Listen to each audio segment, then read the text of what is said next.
Let's head back to Ophir. Promise me, you'll never speak of what we learned here today. I know some of you wish I would tell the truth, but I couldn't live with myself if I started a new era of war. Abundance needs us, now more than ever, to rebuild. And once I'm officially Great Master, I swear to lead us into peace, and if all goes well, happiness. Come, it's time to go. Looking back now, I bet I wouldn't even recognize the young Technomancer who just earned his stripes. And little did I know that all my choices would compound together and shape the city under the ice. By allowing Bulgakov's safe passage out of the city, the Resistance survived and thrived, and their support later proved invaluable.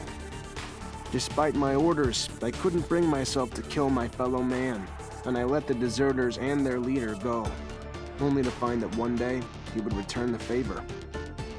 I remember letting poor Dave go, understanding he only betrayed me to protect his family. Meanwhile, a more dangerous spy was hiding in my shadow. Despite everything Jeffrey did to me, I couldn't let Nisha shoot him down like a dog. And even in all my efforts to be a good soldier, I was still exiled from Ophir. No matter what happened, Victor was always going to discredit me. Yet my decisions of friends, alliances, would greatly influence the events that followed. The day I left Ophir in a stolen rover was the day I had chosen the people alongside me to become my companions, through adventure, misfortune, and into battle. Later, I agreed to help Dandolo chase the Vori out of Noctis, for good, cutting them off at the bridgehead they hoped to use to infiltrate every settlement on Mars. And because of that, Anton came close to paying the ultimate price, when his men picked him as the scapegoat. But he's not a man you get rid of that easily. By becoming the Great Master of Technomancers, I've earned their unwavering loyalty. But I've also accepted a lifelong responsibility. Since I've left the city under the ice, I've had many young apprentices, and the Order is powerful again, our future bright. Scum keeps the young mutant nation alive and well, and with Phobos' help, he has managed to repel Corporation's troops, time and time again.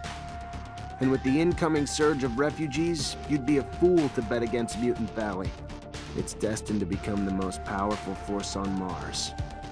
The release of the mutants of Ophir opened a breach that was never resealed. Thousands upon thousands of mutants escaped to join Mutant Valley, and today, the citizens of Abundance actually have to do the labor themselves. My travels with Amelia opened my eyes to what else was out there, and what had been right there beside me. With all her trash talk, she certainly has a big heart. She's been discovering new fertile lands to empower Mutant Valley to expand. Oh, and on the side, she opens new trade routes for Noctis. Yeah, so, that's my girlfriend. Whenever I can, I accompany her. I couldn't imagine doing anything else. I visit Scott on occasion. He's still probably legally crazy, but he's found a way to use that eccentric energy for good. He treats children in the slums of Ophir. Though this time he's not using them as guinea pigs. Dandolo made the most of our alliance, as you would expect.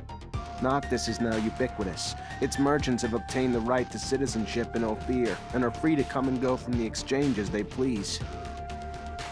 The opposition showed its strength when it helped me overthrow Victor, and the people have rewarded them with several seats in the assembly. Now, they promote their same ideals, but do so in a more legal fashion. I'm afraid that with their repeated outbursts, they're on a collision course with the violent side of human nature, but I admire their passion.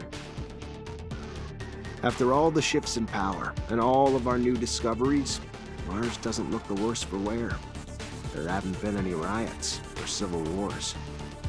We still keep the biggest secret of all to ourselves, and many on Mars cling to the hope that Earth will send a team of rescuers. Meanwhile, Abundance has grown strong again, and I've been recruiting new Technomancers in an attempt to do my part.